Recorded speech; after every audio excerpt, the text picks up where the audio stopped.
नमस्कार दोस्तों, मैं संतोष राजपुरोहित खेतेश्वर की कंपनी से आपका स्वागत करता हूं।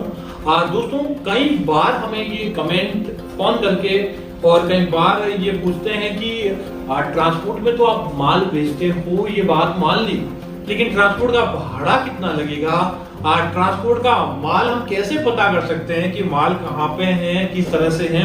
दोस्तों, आज हम आपको इसी के बारे में बताने वाले हैं कि ट्रांसपोर्ट का किस तरह से भाड़ा कैलकुलेट होता है, किस तरह से ट्रांसपोर्ट एक काम करती है भाड़े के रिलेटेड और माल पहुंचाने के रिलेटेड। दोस्तों, एक तो वो ट्रांसपोर्ट होता है जैसे कि हम क्वांटिटी सीधा सिलीगुड़ी या गुवाहाटी से डायरेक्ट बुक होता है बड़ी कंपनी के अंदर और सीधा का सीधा माल आ जाता है। उसमें भाड़ा कम लगता है, टाइम कम लगता है, सब कुछ कम लगता है, जिसकी वजह से हम आपको ऑल इंडिया माल टाइमली दे पाते हैं। लेकिन जब आप माल लेके जाते हो उस समय दोस्तों, जो हिंदुस्तान की बड़ी ट्रांसपोर्ट की बात करें, जैसे कि VRL लॉजिस्टिक हो गया, बहुत बड़ा ट्रांसपोर्ट है और इंडिया के रैंडम लोकेशन पे भी इसका सर्विस आपको मिल जाएगा। इससे बढ़िया नेटवर्क कोई नहीं मिलेगा। दूसरा जयपुर गोल्डन है, सैब एक्सप्रेस है, गति है, ये सारी जो ट्रांसपोर्ट है, TCI एक्सप्रेस है, ये आपको डिलीवरी है, ये आपको घर तक सर्विस देती हैं।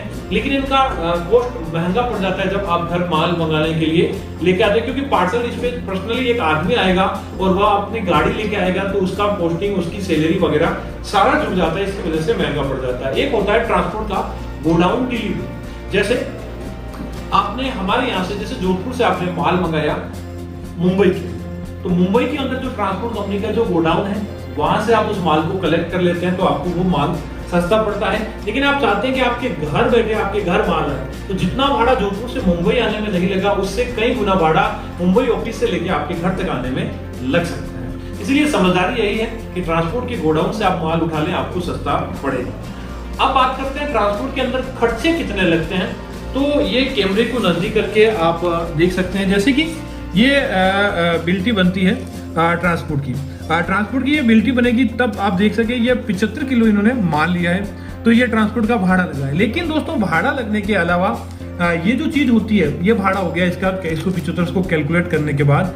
लेकिन उसके बाद जो स्टेशनरी चार्ज होता है, जो बिल्टी चार्ज, ये आप एक कट्टा लेते हैं, चाहे आप 50 कट्टे मंगा ले, ये माल फिक्स होता है। उसके अलावा इनका जो SMS चार्ज होता है वह भी, जैसे कि इन्होंने SMS चार्ज लिया 30 रुपए, एक कट्टे के भी 30 रुपए लगेंगे, और चाहे भले 50 कट्टे हो तो भी 30 रुपए लगेंगे। तो ये चीजें जो माइनर इफेक्ट डालती है आपके ऊपर। इसके अलावा हमारी जो लेबर वहां पे माल उतारती चढ़ाती है, उसका ये है, तो ये कट्टों के हिसाब से कम या ज्यादा भी हो सकता है। और ये टोल चार्ज, ये भी माल के हिसाब से कम और ज्यादा, ऐसे करके ये सारे चीज कैलकुलेट होने के बाद ये भाड़ा आएगा। लेकिन इससे भी 20-30 रुपए, 50 रुपए वहां पर लेबर चार्ज और दूसरे स्टेशनरी चार्ज के नाम से आपसे अलग ले लिए जाते हैं। ये सारे के सारे, चाहे कोई भी आप बिल्टी देखेंगे तो आपको यही मिलेगा। जैसे 140 किलो माल है, या भाड़ा बना है, ये आपको लेबर चार्ज लग गया, ये फॉरवर्ड चार्ज लग गया, ये ऐसे करके टोटल 875 रुपए भाड़ा आया है। ये दोस्तों सारा सेम ही रहता है। जब आप बात करें कि आपका माल कैसे मिलेगा, तो दोस्तों जैसे कि आप कंप्यूटर स्क्रीन पे देख पा रहे हैं,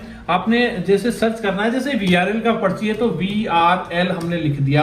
अब VRL को लिखने के बाद हम VRL ट्रांसपोर्ट को सर्च करते हैं, तो VRL ट्रांसपोर्ट आ जाता है। अब VRL ट्रांसपोर्ट आने के बाद अब हम अपने कंसाइनमेंट के लिए जाते हैं।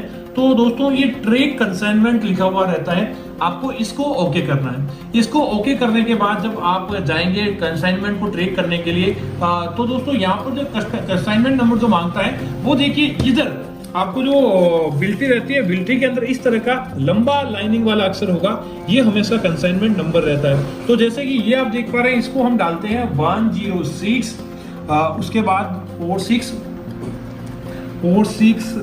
18 329, ये हमने डाल दिया। और ये उसको हम जब इसको डालते हैं और इसको ट्रैक करते हैं, हमारे ये पुराना बिल्टी है, लेकिन रिकॉर्ड कहीं नहीं जाता है तो बता देगा। जैसे कि दोस्तों, ये माल बुक हुआ था जोधपुर हमारे यहाँ से 18 तारीख को, जो जोधपुर से अंबरनाथ महाराष्ट्र के लिए निकला था। पैकेज 3 थे हमारे, सारा कुछ इसमें डिटेल आ जाएगा। तो इसके अंदर देखो दोस्तों, कहाँ पे इस माल ना गति ली है। जैसे जोधपुर से ये माल अहमदाबाद गया, अहमदाबाद जाने के बाद ये भिवंडी, अहमदाबाद से भिवंडी के लिए गया, भिवंडी से फिर अंबरनाथ के लिए गया। इस तरह से फिर जाके फाइनल में 18 तारीख को हमने बुक किया और 22 तारीख को ये माल पहुंच गया अंबरनाथ के लिए, और कस्टमर ने 24 तारीख को अंबरनाथ से माल उठाया। इस तरह से आप घर बैठे ट्रेक कर पाते हैं। दूसरी, अगर VRL से आप देखना चाहते हो तो इसके होम में आप इसकी ब्रांच भी देख सकते हो, जैसे कि आपको आपके एरिया में माल मिलेगा या नहीं मिलेगा तो आप कॉन्टेक्ट में जाके